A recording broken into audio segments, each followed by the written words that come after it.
Tonight, Arlene Blum has been gracious enough to come speak to us. And a bit of background about her is she's a noted chemist, mountaineer, and author, and was also an alum here at Reed College. And she led a all-woman expedition up Denali, which is North America's highest peak, and an expedition, the first American expedition, up Annapurna 1, which is in Nepal. She also conducted research that led to the removal of 2 cancer-causing chemicals in children's sleepwear, and is currently helping found the Green Science Policy Institute, which will help bridge the gap between policy and scientific research. So, Arlene Blum.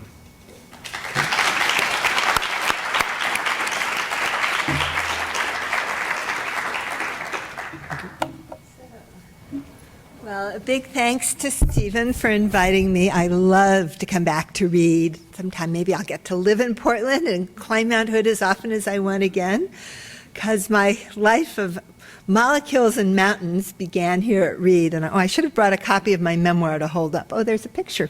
Well, it's called Breaking Trail, but I actually wanted to call it Molecules and Mountains, but the publisher said that molecules don't sell, so they named it Breaking Trail. But I bet in a Reed audience, molecules would sell, right?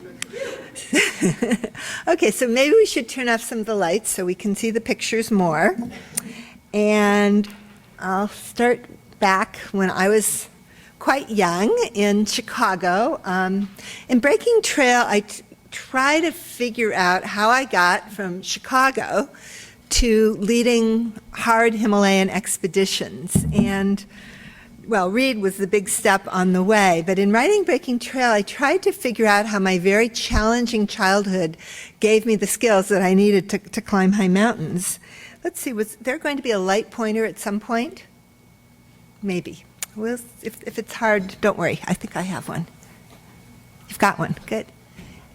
So this is the house I grew up in. I was raised by my grandparents, and they both chain smoked. My grandma played loud television. My mom was also around. She played loud classical music, and all 3 of them would fight with each other. So it was a house of cigarette smoke. Which one? That's the pointer. Okay.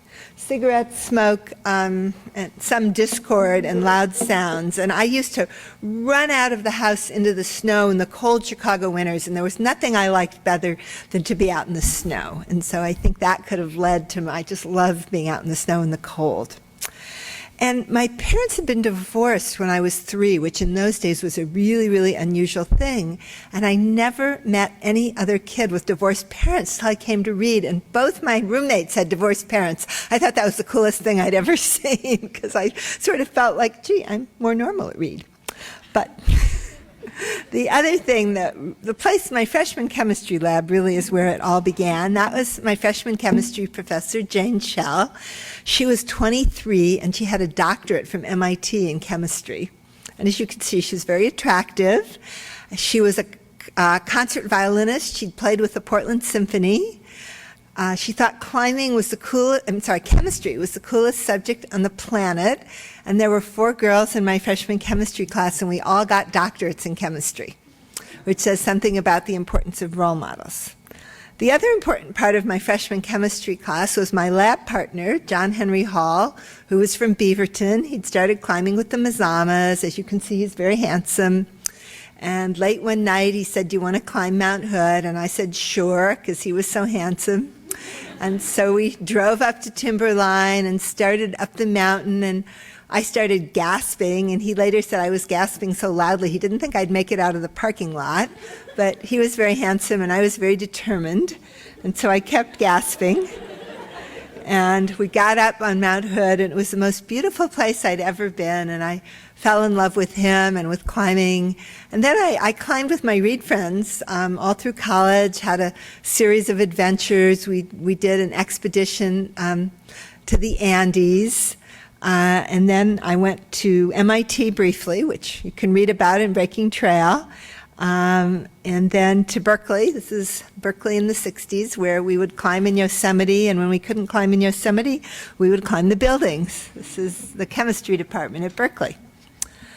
So when I passed my qualifying exams at Berkeley, I heard about an expedition to Denali, which is the highest mountain in North America. And I wrote for a brochure, and it said that girls could go as far as base camp and help with the cooking, but that they wouldn't be allowed on the climb. And so I called the leader and I said, well, I've climbed higher than Denali with my friends from Reed. And he said, yeah, were you the only woman? And I said, yes. And he said, well, they probably carried you up the mountain. And I was like, I don't think so. But I hadn't really done the hardest lead. So I thought, I wonder if an all-women's team could climb a mountain like Denali. And I looked around and found some other women, and we were the first group of women to try Denali. And in those days, it really was an adventure, because nobody knew if women were strong enough to carry the heavy loads that you needed to carry. So I found 5 other women, and our leader, Grace Homan, was from Alaska, and she had done some of the hardest climbs ever done in Alaska, but they were all on low mountains. It turns out Grace was somebody who had an altitude barrier, like she was really strong up to about 12,000 feet, but beyond that she didn't do so well, and Denali is like 20,000 feet. So we flew into the Kiltna Glacier. I think if we turn, that picture's supposed to be blue. I wonder if we turn off a few more lights. Is there something to make it blue? I'm just curious. Would there be a color thing that would make it blue? The picture I'm looking at is more blue, but maybe we turn off a few more lights. See if we'll get a little more blue. More blue, okay. So we flew up the Kiltna Glacier, and then we posed for product shots. I dreamed I climbed Denali in my dual-fold insulated underwear. But we were carrying heavy loads. You had to take in 30 days of food, and with the old heavy equipment in those days, we had like 200 pounds of gear. And we would do 3 carries. Now, nowadays, people pull sleds, but we hadn't thought of that. So we carried big loads day after day. And that's why people didn't know if women were strong enough to carry, 60, 70-pound loads. So we established a series of camps up the mountain, and this is very traditional if you know about expeditionary climbing, where you sort of find a route to Camp 1 and then go back and forth carrying food, and then when you've got enough stuff there, you find a route to Camp 2 and go back and forth up the mountain. One of the difficult places is the West Buttress, where you walk along a very narrow ridge crest, and there's about a 3,000-foot drop-off on either side. And this picture says something about one of the reasons I really like climbing. I tend to suffer from a busy mind, like my mind is always going, oh my gosh, I said something rude to someone yesterday, and I have 27 things to do tomorrow, and I forgot to do that, and I better do that. Anybody else here have a busy mind?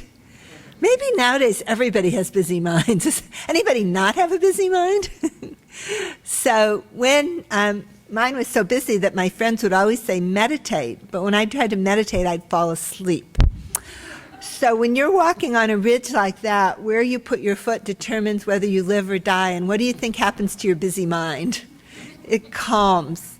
You're thinking about your breathing, where you're putting your foot. It's like a meditation. In fact, I would call this an extreme meditation. And it would really clear my mind. And as a scientific researcher, I would find that after a climb like this, I could solve problems that I couldn't have solved before. Anyway, that's what I would tell my professor every time I'd go off climbing. You can use that line. So we got up to our high camp, and Grace, our leader, was not looking well. She was having migraines. She wasn't able to carry her load. I was the assistant leader because I'd organized the trip, but I was 25 at the time, and she was nearly twice my age. And, this is our summit day, and I said, Grace, maybe you should take a rest day and try again tomorrow. And, of course, what do you think she said? I'm heading up the mountain. So she headed up, and we headed up after her. It was a really, really beautiful day, and we reached the summit. And that was the first time a team of women climbed Denali. And it was so early that in the 80s and the 90s, I would hear about the first women attempting to do the first all-women's ascent. People didn't even know we had done it. Now, we were happy we'd reached the top, but on the other hand, we were a little worried because Grace was slumped down in the snow, not eating or drinking, and we saw big clouds massing, and it looked like a big storm was coming in. So we helped her down a little bit. She was stumbling, and then she collapsed unconscious just below the summit. So that was the moment I became an expeditionary leader. Not the best moment with an unconscious person at 20,000 feet. So we put Grace in a sleeping bag, wove some ropes around her to make a stretcher, and then we hauled and lowered her down the mountain. So there's the summit of Denali, where Grace collapsed and where we hauled and lowered her. We bivvied, 2 of us stayed with Grace watching the clouds, hoping the storm wouldn't hit, if you can imagine. And then she started to feel better as we went down. And by the time the storm hit, she was walking. Well, we got down to our camp at 14,000 feet, and this seemed like a tropical paradise compared to being high on the mountain. And we were there for over a week, in our tents, in the blizzard, digging out every few hours, night and day, holding the center pole during the night so the tent wouldn't blow down. But I was a different person. I'd had a tough childhood, and if you read Breaking Trail, you'll learn that I kind of suffered from lack of self-esteem as a child and even a teenager. But having, succeeded in organizing the Denali trip and getting Grace down alive, I suddenly thought, I'm not such a bad person. I did something really hard, and it really changed how I viewed myself. And when the storm finally ended and we flew out, I had gone from being, a 25-year-old girl who'd climbed some mountains with her Reed friends to feeling like a woman who could dream up impossible things like climbing Denali and make it happen. So my next impossible thing was when I was back at grad school at Berkeley, hard at work not writing my thesis. Have any of you ever done something like that? So I went to the movies and The Endless Summer was playing. That's the Beach Boys going around. Anybody see The Endless Summer? The Beach Boys going around the world looking for the perfect wave. Well, I thought I'm a climber. I want to go around the world looking for a perfect mountain. And so I planned a season in Alps, a season in Europe, a season in Asia, a season in Australia, New Zealand.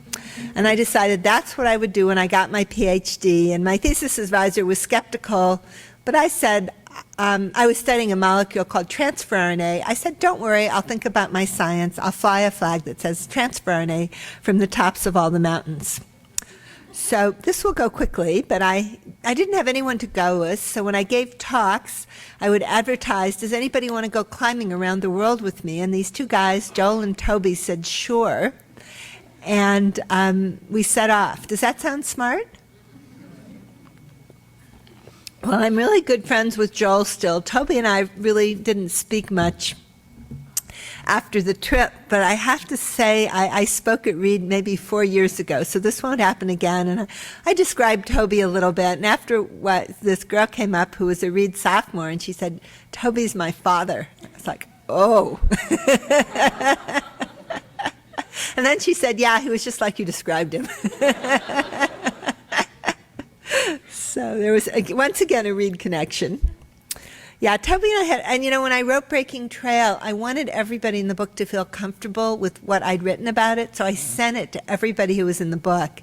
And the last person I sent it to was Toby.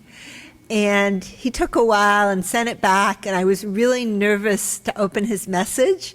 And he had some things to correct in what I'd written, but he apologized. So that was very nice. So we climbed in Ethiopia first. We missed Europe because my thesis was late, but we climbed Ras Dashan, the highest peak in Ethiopia. Then we went to the Mountains of the Moon. This picture is the border between Uganda and Congo, which in those days had these enormous glaciers. It's called the Ruwenzori. And here I am on the top of the Ruwenzori, and I'm thinking about my research. There's my tRNA flag.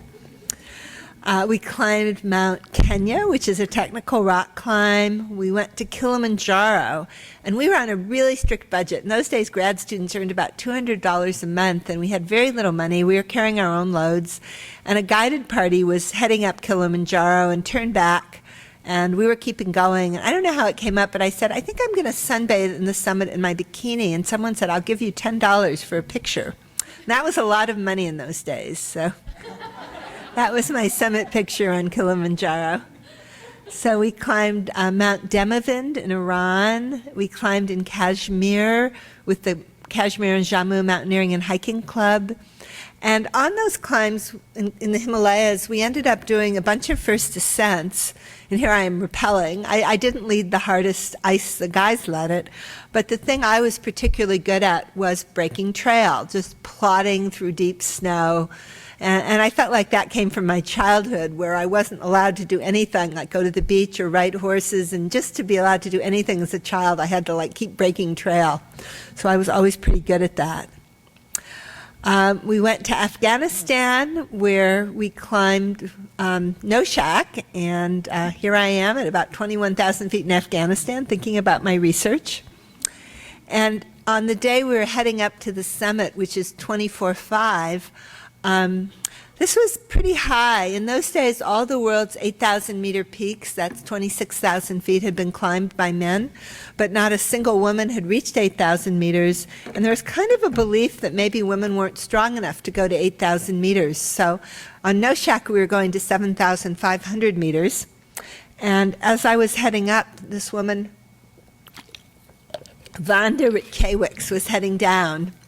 And Wanda's Polish, and she went on to be the first woman ever to climb K2, which is the world's second highest mountain, I think, and the third woman to climb Everest, and probably she's the outstanding woman climber, alpine climber of all time to date. But at this point, Wanda hadn't do any of this, but she was very happy. She just climbed Noshak, and she gave me a big hug and said, we've climbed to 7,500 meters. Let's climb to 8,000 meters together, all women, and suggested that we do a women's expedition to Annapurna. So that's where that idea arose. Well, I continued doing expeditions, and the one that really changed my life was to this mountain called Trisol, which is a very easy 23,000-foot mountain in the Indian Himalayas. I mean, doesn't this look easy? Wouldn't you all like to be there? You can see the three climbers. And we were climbing with a young man named Bruce Carson, who was 23, and he was America's leading young rock climber.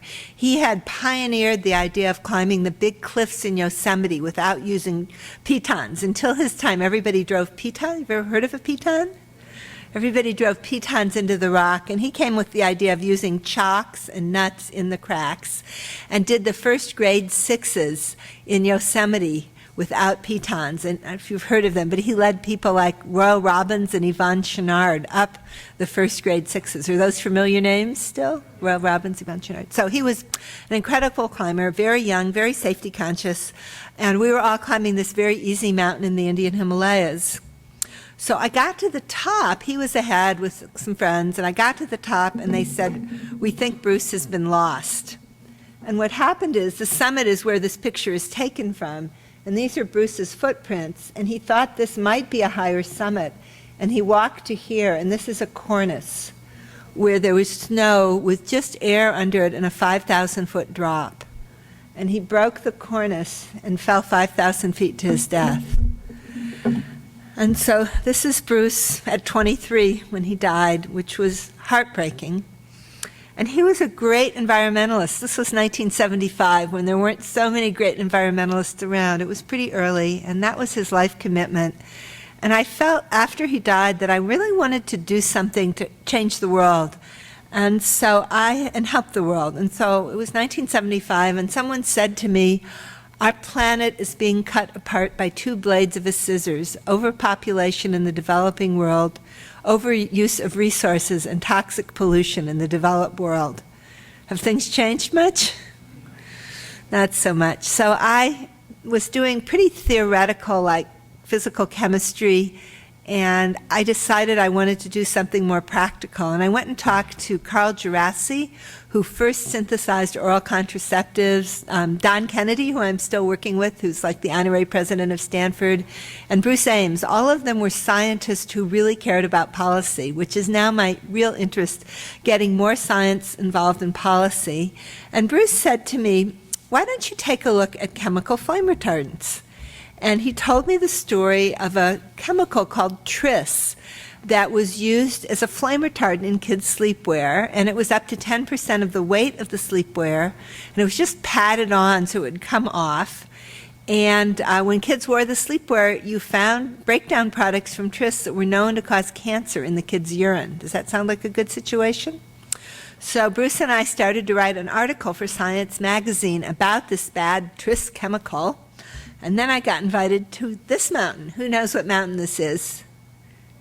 It's Mount Everest. And at that point, no American woman had climbed Everest. So I was very conflicted whether to go to Everest or work on my tris. So what do you think I did? Both, right, of course. So this was the American 76th Bicentennial Everest Expedition. There were 2 women on it. And as we were climbing these beautiful places on Everest, I was hard at work on my paper on flame retardants in kids' sleepwear. And when I reached my high point, which was 24.5, I sent it off by runner back to Berkeley. And my flag now said the mutants, because tris was a mutagen that changed DNA and a carcinogen. This is at my high point. And then we went ahead and reached the summit of Everest. We were the 2nd American expedition. Now people climb Everest all the time, but in those days, the first expedition with Americans was 63, and we in 76 were just the 2nd one. So we came back down where we were greeted and congratulated by Sir Edmund Hillary, who was the first Westerner to climb Everest, and Bob and Chris, who reached the summit on our team. And I said, it's time to give a team of women a chance to climb an 8,000-meter peak, and we decided Annapurna might be a good choice. And meanwhile, 3 months after we reached Everest, my paper came out, Flame Retardants as Possible Cancer Hazards. The main flame retardant in children's pajamas is a mutagen and should not be used. And 3 months later, tris was banned, which was great. Do you think that would happen today? No. And when brominated tris got banned, it was replaced by chlorinated tris, and then that got taken out of sleepwear. And then I went to Annapurna, which we had hoped would be a safe 8,000-meter peak.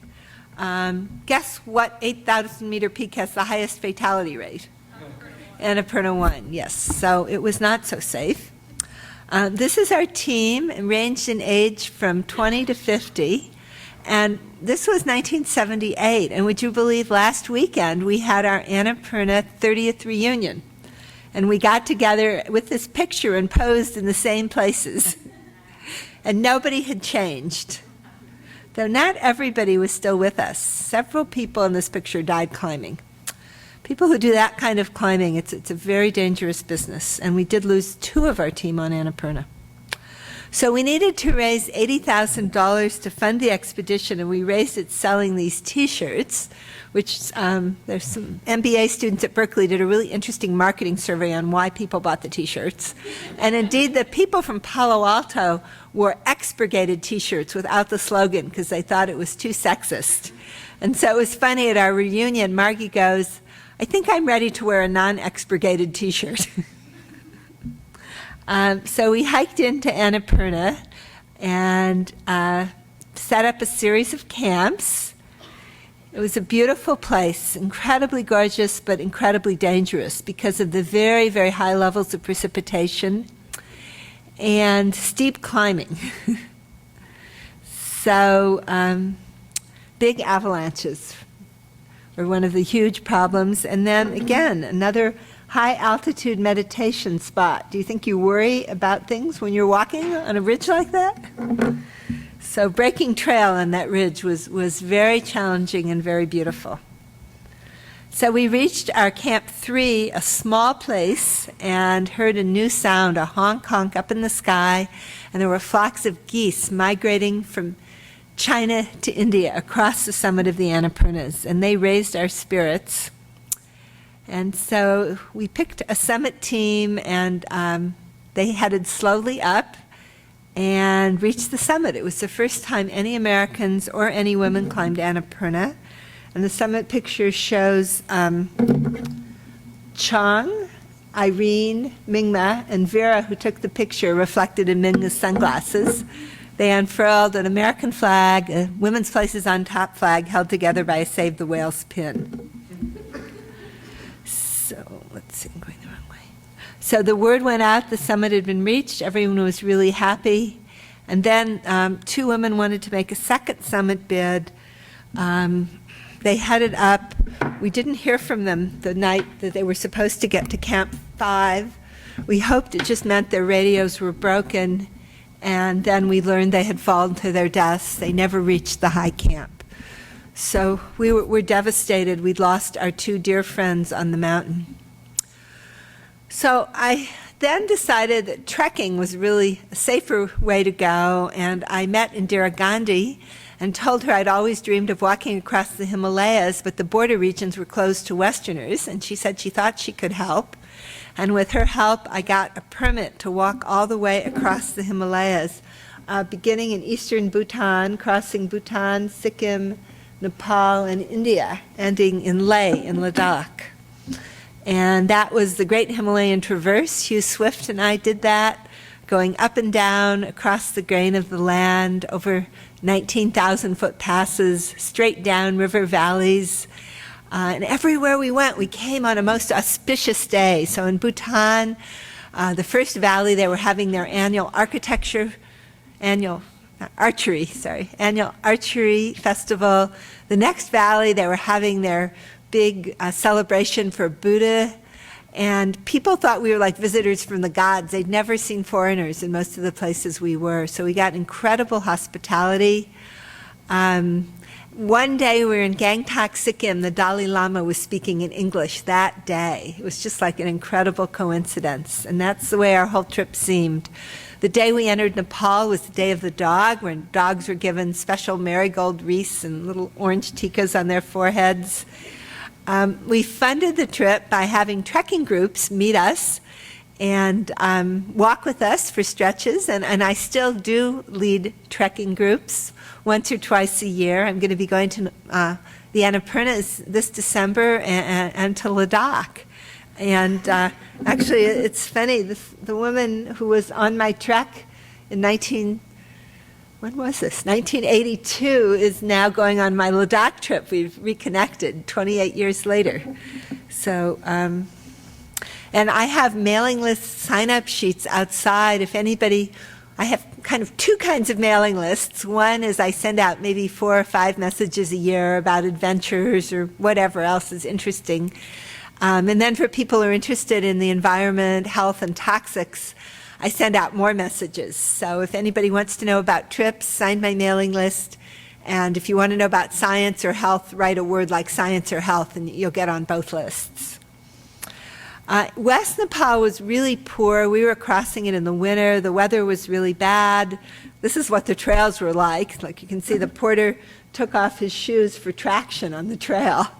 It was really rugged, and we didn't know if we were going to make it across. There was deep snow. People told us there was one pass it was impossible to cross, and so we headed over that pass, and there was too much snow. We didn't know which way to go. We were about to give up, and we would have not been able to finish our trek.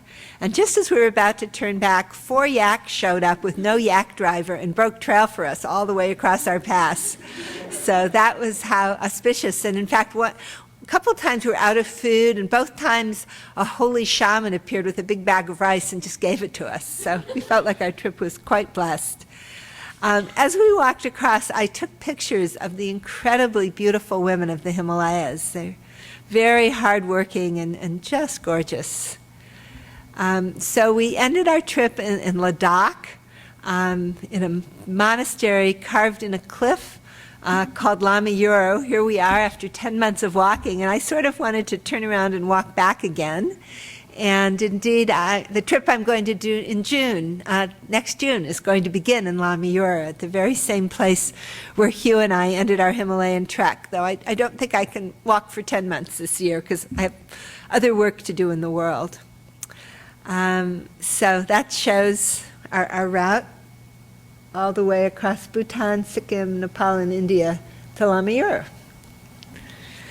So my most recent and favorite adventures have been with my daughter Annalise, and I thought maybe she wouldn't like to walk, and guess what? Well, maybe she does now, but all through her childhood she didn't. So when she was 3 to 6 months old, her dad and I decided we would carry her across the Alps with baby, and we carried her from Yugoslavia to France in her very special baby carrier. And then I'll just put in a little about Annalise, who I had hoped would go to Reed, but you know, she has to be her own person. So she's at Stanford, but it's only an hour away from where we live, so I won't complain. But I brought her to Reed for her very first college visit and was hopeful. But here she is when she's 6 on her first track, and she went to 8th grade at Lincoln School in Kathmandu. And then I'll put in my pitch for gap years. I think a lot of Reedies, have any of you taken gap years? Any of you Reedies? Yeah, I bet more Reedies take gap years, but we're big believers in gap years. So Annalise has a gap year website. You can see it's freewebs.com, gap year site. And she had a great gap year between high school and college. The fall she taught, and her site is to help kids do low-cost gap years where, you don't have to pay. You just have your own adventure, so it's pretty reasonable. So she taught English in Thailand, 4 villages that had been hurt by the tsunami that we're helping to rebuild. And then in the winter, she taught in Guatemala, and in the spring, she went to Cuba and helped make a documentary about the literacy campaign. And so she had a great year. And then here I am, the proud mom. This is when she won a NetAid Global Action Award for her work actually helping in Darfur. And she felt like going to the Himalayas and her year at Lincoln School and all that, her gap year, helped her really appreciate the world and made her really appreciate college more. So all those years of raising Annalise, I wrote Annapurna, which some of you read, and then I sort of wondered how I got to Annapurna. So I spent a year writing Annapurna. And then I thought, oh, it'll take another year to write a book about my life and how I got to Annapurna. That's Breaking Trail. Well, Breaking Trail took 20 years to write. And it was really a big project of understanding my family. Anybody who reads Breaking Trail will know way more about me than I knew when I started writing it. It's almost a little embarrassing. It's so personal. But anyway, there it is, if you want to know. And Reed, it starts at Reed, and Reed was very, very influential in both my becoming a chemist and a climber. So I love coming back to Reed. So what have I done since? When Annalise started college, and I end Breaking Trail by saying, I'd spent 20 years raising Annalise, writing my book. I didn't know what I was going to do next. And I thought I'd go back and see what was happening with flame retardants. And I learned that since the 80s, California, and only California, had a furniture flammability standard. And it meant that the foam in furniture wouldn't burn when exposed to an open flame for 12 seconds. And the chemical that was used to meet this standard was called penta-BDE, and it's kind of a scary chemical because this molecule, 2 rings with a covalent bond, is a PCB or PBB, which are pretty toxic. And if you add an oxygen, you get these penta-BBDEs. And if you burn or add another oxygen, you get dioxins or furans. And these are highly toxic. This is highly toxic. And this was used as a flame retardant and put in really high amounts in furniture and TVs. And it started showing up in breast milk. And now this chemical that mostly was just used for furniture in California is in polar bears and marine mammals, like killer whales. Right now they have in them PCBs, which were banned in the 70s. These chemicals are really persistent. And after 30 years, the PCB levels are finally going down, but the PBDE levels, that's the stuff from the California furniture, is going up. Sea otters have high levels, and these chemicals really harm health. So Tasmanian devils are going extinct. It's a rare carnivore, this one island, and we don't know if that's the reason, but they have very high levels of these flame retardants in them. So do birds of prey, squid and octopus, just about everything that's up at the top of the food chain. And one reason they're problematic is we have in our cells things that are sort of jokingly called cellular bouncers that keep toxins out of our cells, but they don't recognize brominated or chlorinated fire retardants, and the cellular detoxifiers that get toxins out of our cells don't recognize them either. They cause reproductive effects, neurological effects, and thyroid effects in many species. but it's hard to prove in humans. So we know they cause all these problems. And because it caused all these problems, that chemical was banned in California in 2003, but it was replaced. This is another name for chlorinated tris, the very chemical we'd gotten out of children's sleepwear, was back in furniture. And so one thing people don't realize is that chemicals in the US are not regulated. And we hope, this is one of the many things that we hope Obama will help with. But this, for me, is a really important slide. In America, we only have one law that protects us against chemicals. It's called the Toxic Substances Control Act in 1979. And when it passed, 62,000 chemicals were grandfathered. That meant everybody said they're fine, with no health or data. And since that time, the EPA has only restricted 5. The 5th was asbestos, which was overturned in a lawsuit. So asbestos is not illegal in the US. It's illegal because there are lawsuits, because workers have died. With new chemicals, no environmental or health data is required. So 85% of new chemicals have no health data, 67% have no data at all. And the EPA has 6 weeks to show cause for harm, often with no data. So what that means effectively is chemicals can be completely toxic in consumer products. And that's something most people might find surprising. You sort of think if something's in your couch that the government or somebody's keeping an eye to make sure it's not toxic, and the word is no way. So now I'm going to tell you about my cat Midnight. And out on my table there's a whole op-ed about Midnight that came out in the LA Times a couple weeks ago. So Midnight, who was a 14-pound cat, started losing weight and becoming like a 6-pound cat. And she was diagnosed with hyperthyroid disease. And my vet said, I think that disease is caused by a chemical. He said, when I went to vet school, they told me that disease just like didn't exist. And now we see a case every day in our practice. And so we sent off a sample of Midnight's blood and my house dust to see what was in Midnight, and it turned out she had really high levels of PBD fire retardants, and in fact some of the highest ever recorded. And the study was in Illinois, and I live in California. So California is the only state that has this furniture flammability requirement, and it's the state that has very high levels in dust and also in people. So the levels in California dust are 200 times higher than the level in Europe, and about 3 to 8 times higher than the levels in other states. And so I couldn't believe that was true, so I got what's called an X-ray fluorescence analyzer to measure for fire retardants, and I discovered that all my furniture had met this California flammability standard and was like 5% toxic chemical. So the reason fire retardants are such a problem is when you have pesticides, other toxins, you just have a trace of them. But with fire retardants, they can be 10% of the weight of the foam in your furniture. So if you have 20 pounds of foam in your furniture, you have 2 pounds of a toxic chemical in your living room that goes out into the dust and ends up in your cat's body, but also your kid's body. So, a big worry for me is if my cat has one of the highest levels recorded, what about my daughter? And those PCBs that are very similar, women with high levels had children with much higher levels of neurological problems.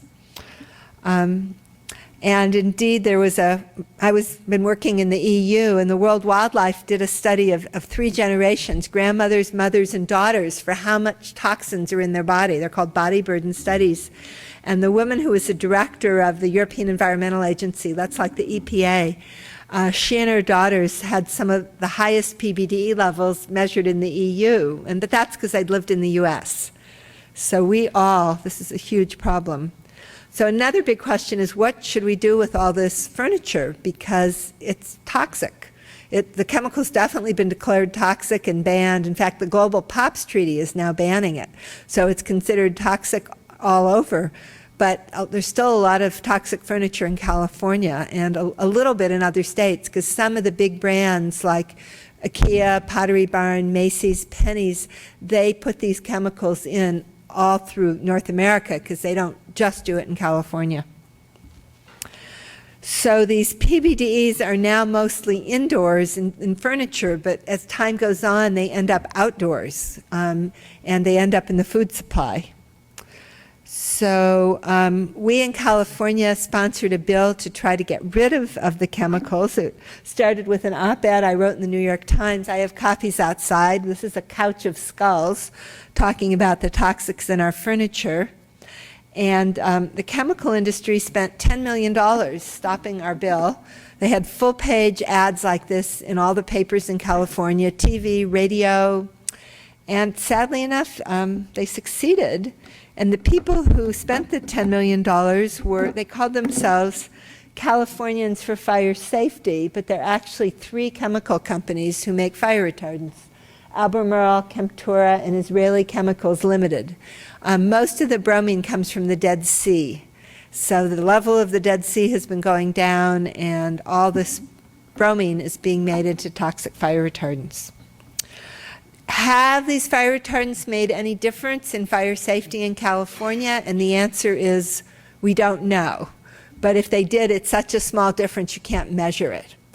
So fire data isn't very good, but the National Fire Protection Agency says that the fire data isn't detailed enough to show whether adding chemicals to California furniture since 1980 has made a measurable difference in fire deaths.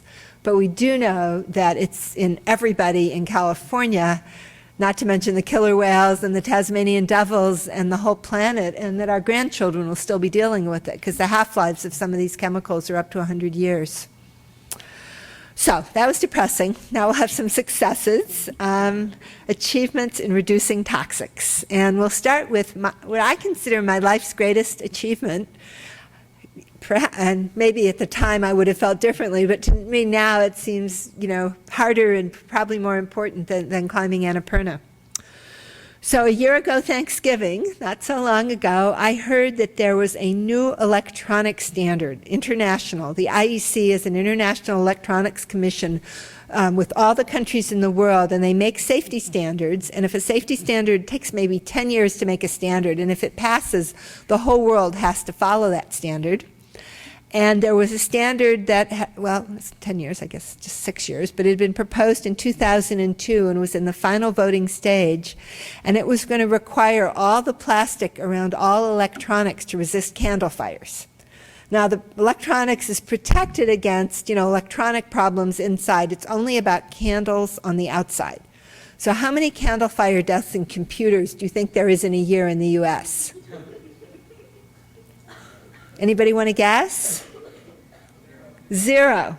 Right. There are none. However, this standard, if it passed, all the plastic and all the electronics in the world would have to be fire retardant, which would mean about 20% of the weight of the plastic would be a chemical, quite likely toxic. 1.7 billion pounds of fire retardants would be required in a year. The PBDEs that had poisoned my cat and the Tasmanian devil, we don't know, but they're in my cat and the Tasmanian devils, and we can't really prove that they poisoned them, but they're definitely in them. Those chemicals were 20 million pounds a year is all that was ever made.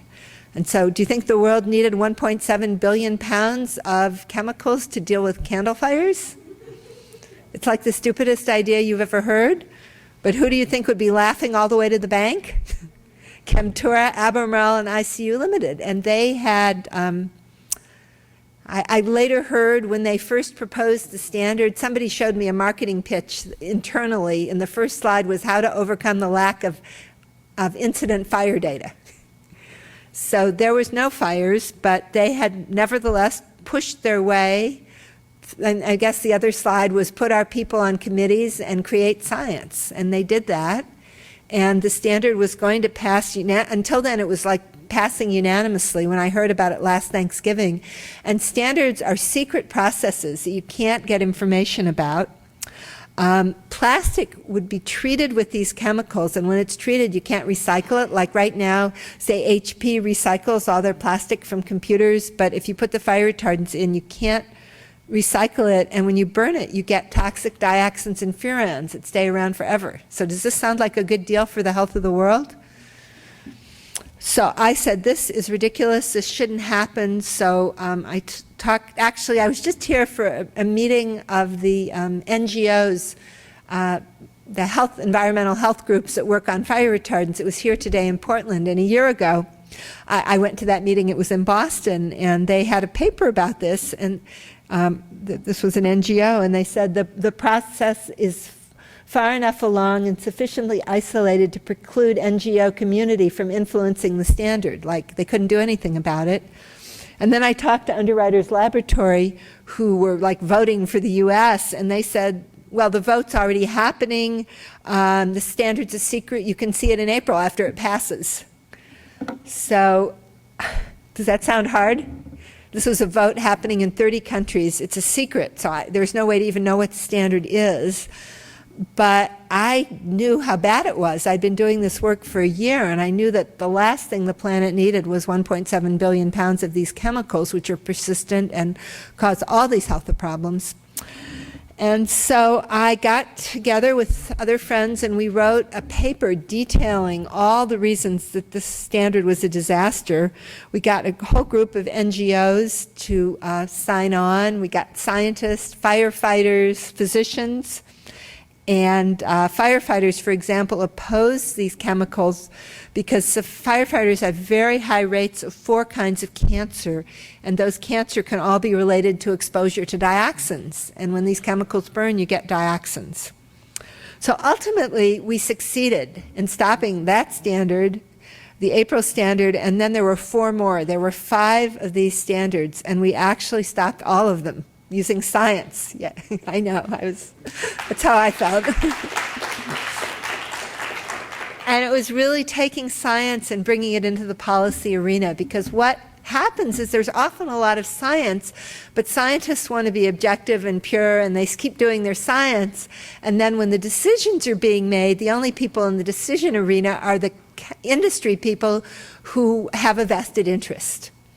And so I really became interested in how do you help bring science into decision making.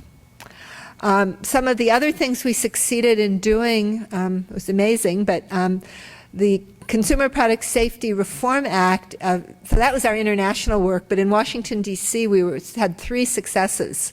And the act that was going to get lead out of kids' toys also had a section that said all the furniture in the country had to be flame retardant.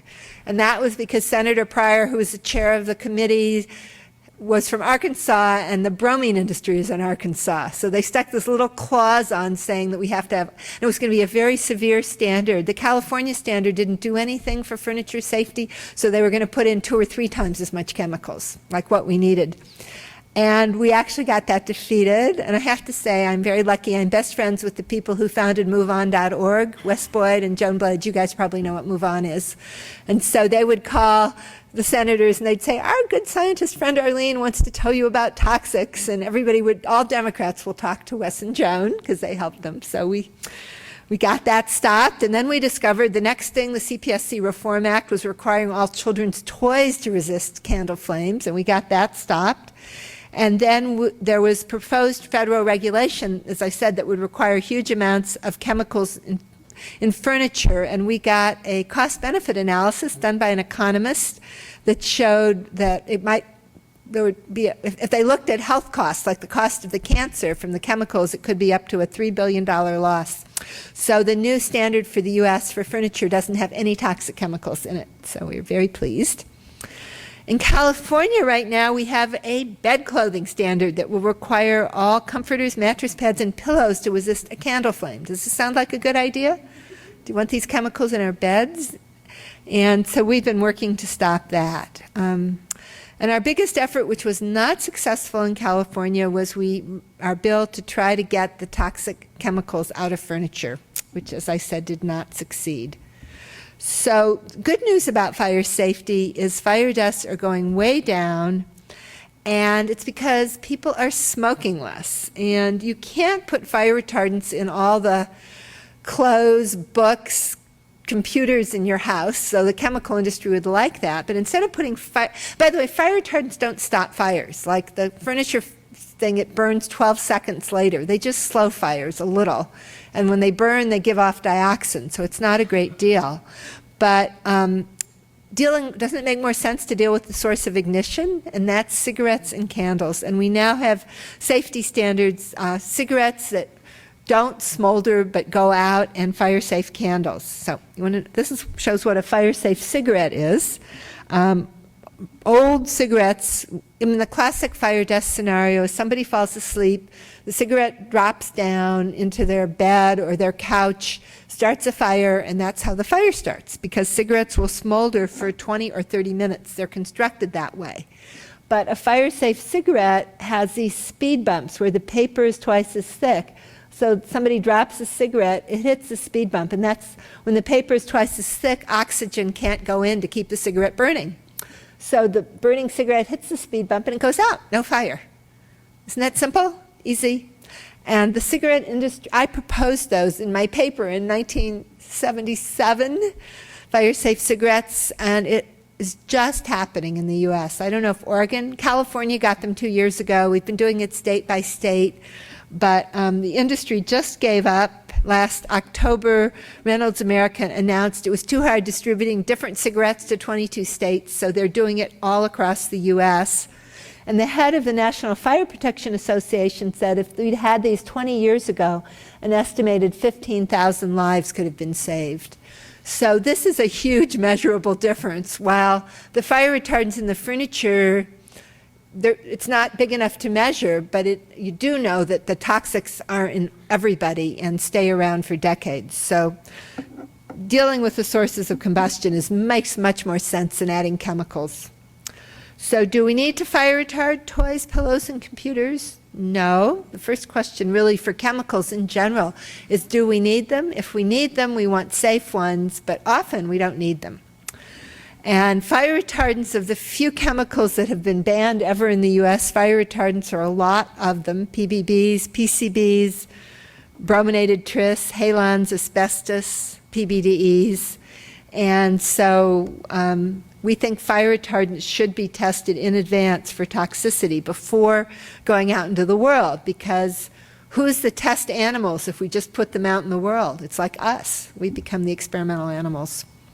So I have just started the Green Science Policy Institute, which is working to try to get a lot more scientists involved in policy decisions, and also to help industry base their decisions on good science in terms of becoming green and sustainable.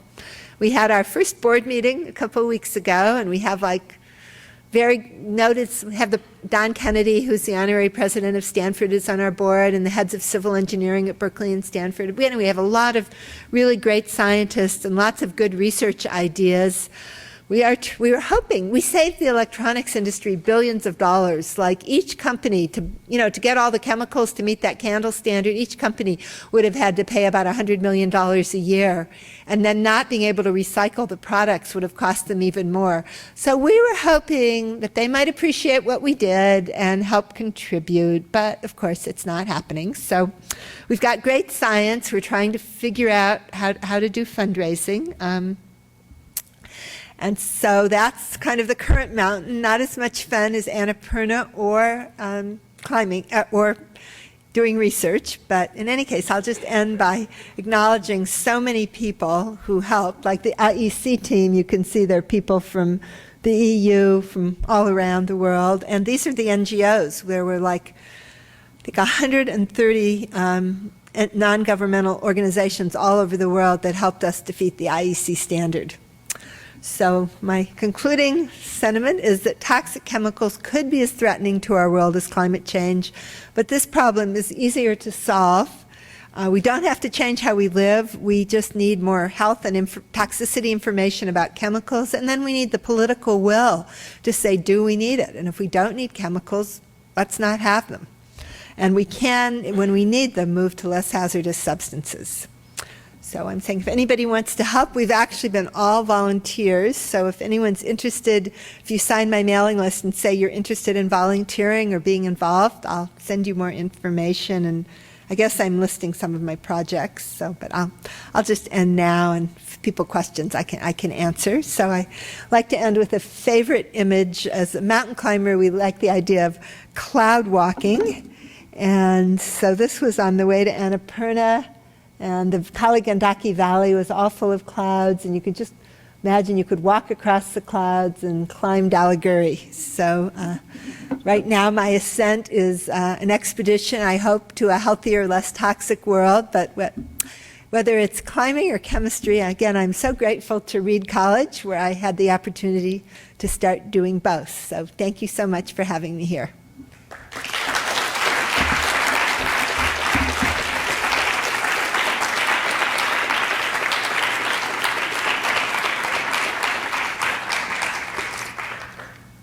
So that was a lot. Does anyone have anything they want to ask about? Any questions or just, yes?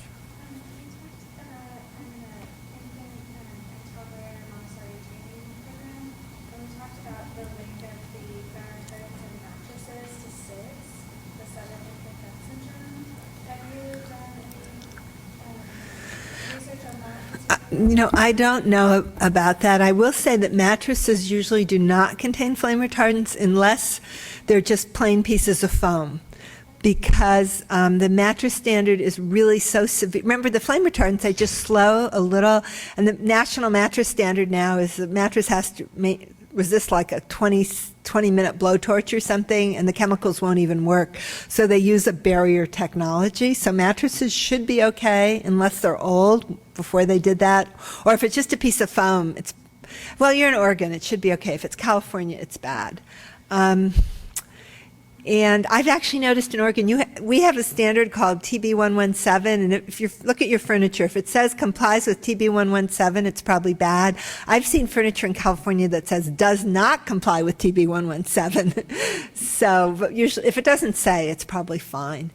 So I don't think it's not great for kids. It's mostly really not great for pregnant women, because it's during brain development and reproductive organ development that it's so problematic. So I don't think it's so good for kids either, to have this stuff. But because toddlers have 3 times the level in their bodies than their moms. There was a study, because it's in dust, so they crawl in the dust and they put their hands in their mouths. And cats have way high levels because they lick their fur. But I don't know of a connection to SIDS. I would think it was unlikely, because it's more long-term effects, not acute effects. Yes? Oh, what about like memory foam? Is that Probably. People always ask me, I don't know for sure. We had that testing gun, and we had to really test the piece of foam, but on average, it would be in California, and the question is, do they make a different product for different states? So I always recommend buying something from you buy it outside California from a non-national brand. Because I know it's just like right now I'm in a big struggle with IKEA, because IKEA is so proud of themselves. They stopped using brominated flame retardants like 8 or 10 years ago, which was great, except they're using chlorinated tris in all their foam. And so they somehow didn't know it was toxic, so I told them, and I said, just use it in California. Don't use it in the other 49 states in Canada. But because of the way they distribute, that's awkward. So they're like, well, we'll change to something else. And I'm like, yeah, but you're not going to know that's safe either, because since the government does not require any information, and flame retardants usually are not good, nobody's ever going to do health information. This is a case, libertarians might think the marketplace will control things, but I don't think there's any way that, unless the government requires information, that companies who make toxic products are going to provide information. Yeah. And like you were starting to talk about what we should do with them. Do we just throw them away? Well, that's another big problem, because if you burn them, you get brominated dioxins, which are 10 times as toxic as chlorinated dioxins, and if you landfill them, they somehow end up in food and water. So that's one of the things that we would like to do at our Green Science Policy Institute, is get chemical engineers and chemists working together to figure out what should be done. I have to admit that mine's in a landfill because I didn't want it in my house. I kept it in my house for a while, and then I'm like, But if you're in Oregon, you don't know that everything's bad. But I think memory foam is a worry because it's a national product. But they might have a different one. I put on these symposia 3 times a year at Berkeley, like an all-day symposium on fire retardants, and like the people who make memory foam came, but they never. I tried to ask them whether it's all proprietary. That's another problem in America. Manufacturers are not required to provide any information to consumers. Everything's proprietary. We've just tilted towards business so far that the public health and public interest is not protected. And we're hoping in the new administration, he has a lot of things to do, but we're hopeful. Yes? Midnight, well, my op-ed out there, which was in the LA Times, is called "The State Killed My Cat," which was not titled by me, but by the governor reads the LA Times. Basically, Midnight was ill for 2 years, and by the end, she was like in kitty hospice, getting subcutaneous fluids. Her kidneys started failing, and I was in Beijing. It turns out that's another story, but China is really a scary place for all this right now. Though the whole reason China is making all these toxics is because it's to meet the California standard, and they make them for all of America.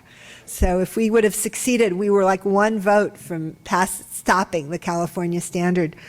But in any case, I was in Beijing, and she died, and I was so heartbroken, and I wrote this op-ed. And first I sent it to the New York Times, and they said, "Good op-ed, but there's a lot going on right now with the economy and the election." And then I sent it to the LA Times, and they published it like in a day. I couldn't believe it. And the reason was because there are 2 people on the editorial board with cats with hyperthyroid disease, because it's an endemic in California. Does anybody have it here with their cat? I'm a veterinarian. Is there much in Oregon? I actually just moved back to Oregon. I'm going to California for vet school, and I think it's really interesting because nobody knows what causes hyperthyroidism in cats. It's certainly a new epidemic, and it's certainly only in the U.S. From what I know, it's not seen so much in Europe and in Australia. But do you know of anybody actually doing research that's looking at that? Because I haven't heard of it. Yeah, there are a bunch of papers, and there are a bunch of people doing research, and my cat's Midnight was in one study. I don't know if you heard, I said, where it was a study in Illinois, so she was so much higher than anyone. The vet calls me, she goes, "I never give out results till I publish, but I have to tell you, your dust and your cat are the highest I've ever seen." But we were kind of average for California. It hasn't been proven, but it is known that hyperthyroid cats do have high levels of PBDEs. Yeah, it's really hard to prove, but I do know that all I know is Midnight was off. She had a huge level, and I guess in my mind, I don't know that caused her condition, but it didn't make me happy to think of her being full of those toxic chemicals. And we're the only complete family, but we got our dust. They did, the veterinarian did the dust and the cat, and we got a profile of the different congeners. And then the furniture industry went, "It can't come from the furniture." These analyses cost like $1,000 each. So the furniture industry actually did my couch and my chair. And the congener profile was the same in the chair, the couch, the dust, and the cat. So, we know where it came from. Now, is that why she's got hyperthyroid disease? I don't know, but again, the PBDs were only used in the U.S., the epidemic's only in the U.S., they're used the most in California. I don't know if anyone has asked, but when I talk in California, I say, "How many people have hyperthyroid cats?" And it's usually like, 5, 6 in an audience, like here. But you're students, you don't. How many people here have hyperthyroid cats? In California you did. 1, 2. Oh, I'm so sorry. So it hasn't been proven. I wish we could prove it because, but I think people kind of think it's likely. And so the governor, at this point, our bill failed by 1 vote, but the governor could just stop it. By the way, he was on the other side. He was on the side of the chemical industry. Even though Schwarzenegger supposedly is green, he would never talk to me. He talked to the chemical industry. I showed his person all this peer-reviewed literature, and they said, "We believe the chemical industry data." And I said, "But ours is peer-reviewed." So in any case, I could never talk to the governor, but the LA Times he reads.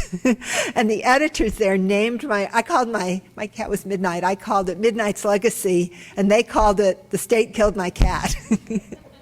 And the governor read it, and then I heard that he stopped going to environmental meetings for a while so nobody would ask him embarrassing questions. So, but we'll see. Yeah, so I don't know.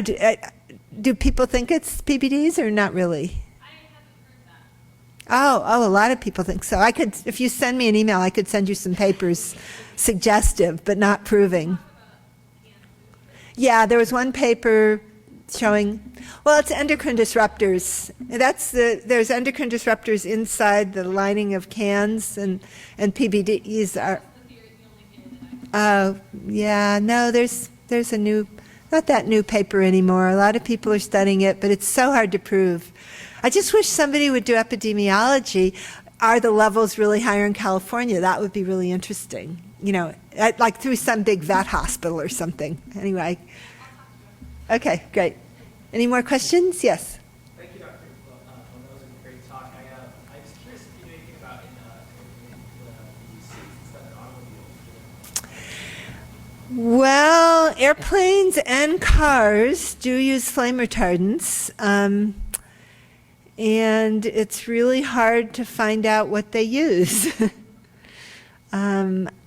You know, they have different standards. It turns out when you have a more severe standard, you actually might be using safer flame retardants. It's kind of weird, but this kind of not very severe standard is met with these bad chemicals, and then a really serious standard is met more with melamine, which happens to be what caused all the trouble in China, but it's not nearly as persistent and toxic. So you just have to test it. I don't know the answer, and it's all proprietary, of course. Yes?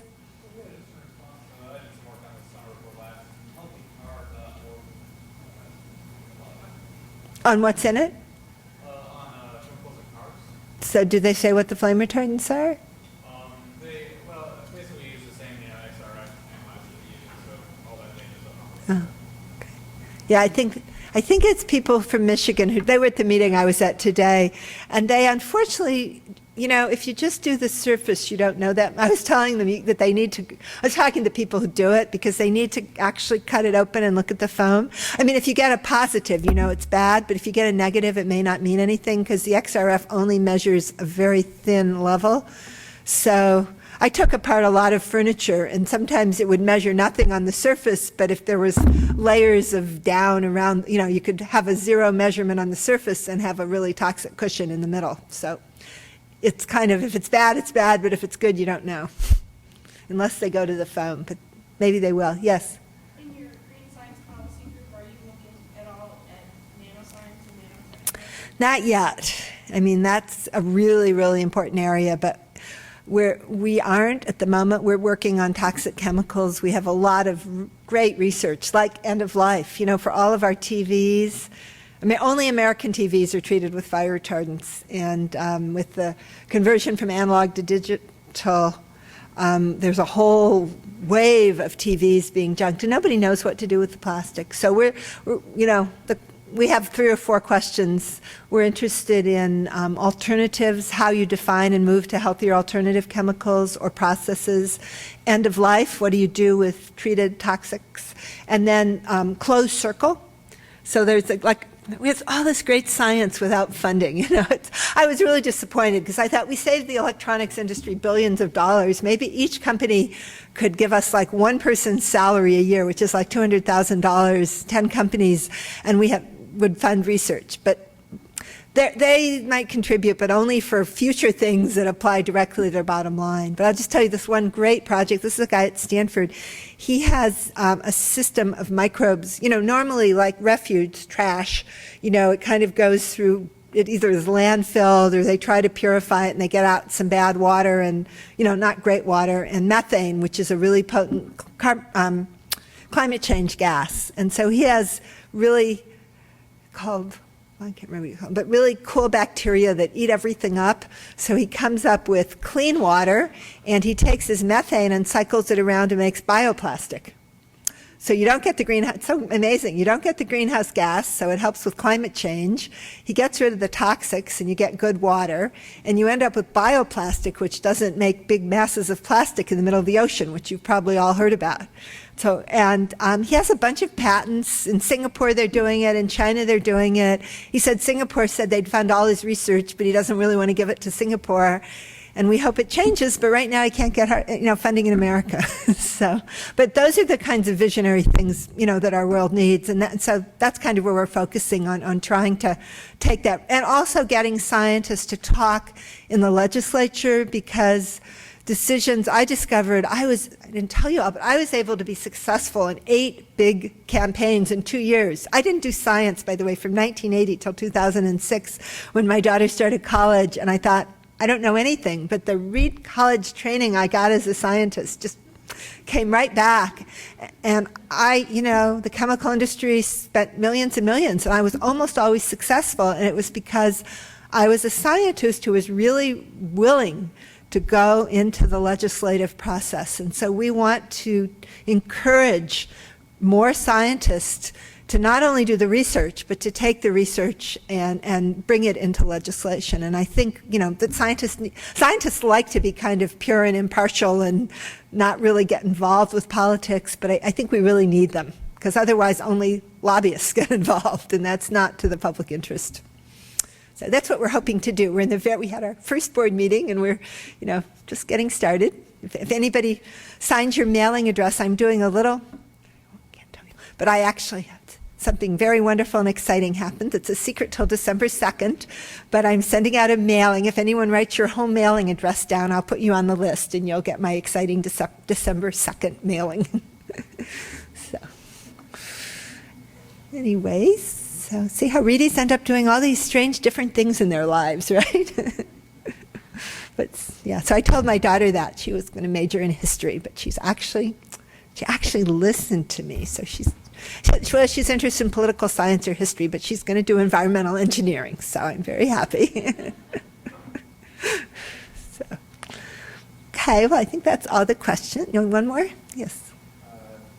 Going back to the first part of the lecture, what you said is My favorite what? favorite peak to climb. Oh, my favorite peak to climb. Well, Mount Hood is a real favorite of mine, I have to say. And I think my favorite year was walking across the Himalayas. Those big Himalayan peaks are not my favorites. They're way too dangerous. Yeah, I think, Mount Hood. I climbed it by 10 different routes, and I fell in love with John Hall on Mount Hood. It was my first big love, my Reed boyfriend. So, that's all pretty special. That was like my first mountain that I really, really liked. So probably Mount Hood. What about you? Do you have a favorite mountain? I've done quite a amount of, I haven't been on top of any peaks that I've been up to myself, but Yeah. Yeah. So, well, you're well positioned, yes?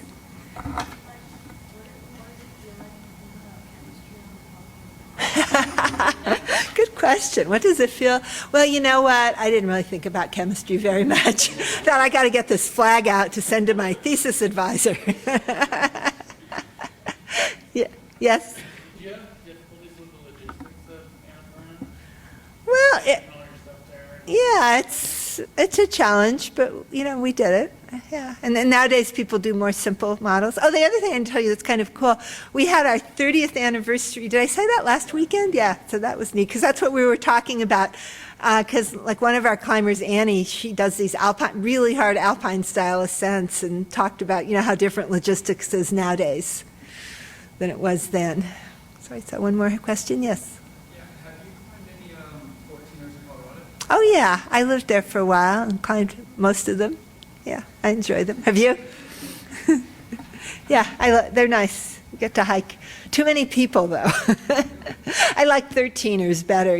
Climbing the highest summits, they're often a little bit overrun, but if you climb something just a little bit lower, it can be harder and not so crowded. But, yes. I was wondering if you could comment at all on the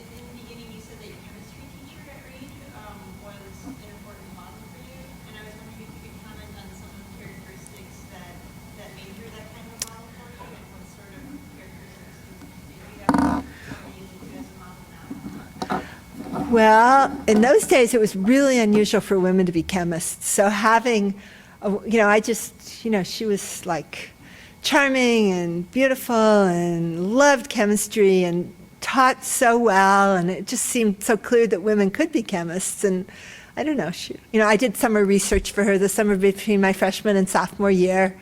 And so she was kind of, a role model for all of us. A role model now. Well, there's a woman named Thea Coburn, who people may have heard of, who wrote a book called, Our Stolen Future. And so she's pretty inspiring because she sort of changed how people thought about toxic chemicals. And, that's kind of what I would like to do, because I really do think these chemicals, they say 80% of many illnesses are environmentally caused, the ones that are increasing. A lot of neurological, reproductive things, cancer. So you think of taking care of Midnight for 2 years, I would think of just the suffering of my cat. And then I'd think of all the cats, and then all the marine mammals, and all the people, all full of these chemicals, and how unnecessary it is, because it's only like 3 companies making a profit. That's the only benefit. And so, I just can't quite figure out how to solve this problem, but it seems like it must be solvable. And, the benefit to the world would just be so immense. And so I feel really lucky to have found a problem that important that seems soluble, because, when I started this 2 years ago, I just thought, well, I haven't done science since 1980. I'll be lucky if I can get any job doing anything. And I actually haven't gotten a job yet, but it just feels, anyway, to me, I just feel really so delighted to have such an opportunity to help the world and to talk to people, and maybe some of you will end up being volunteers and helping. This really has been an all somebody heard me speak in Boulder, and she's been doing, 2 years ago, poor woman, she's been doing my website for 2 years. I just met her for about 10 minutes. So, it's just been interesting how much, and that was during the Bush years, so hopefully it will all get easier and better, right? I guess everybody doesn't feel that way maybe, but probably everybody in a read audience does. So it just seems like a miracle to have a president who believes in science. So I'm very, very happy about that. So I'm not sure where the question started. That was a long, rambling answer. Any more questions before we? Okay, well, I hope some of you do sign my mailing list, and you'll get to hear from me. I said if you write science or something down, you'll get to hear from me more than if you just sign the list. But nice way to stay in touch. So thank you for inviting me.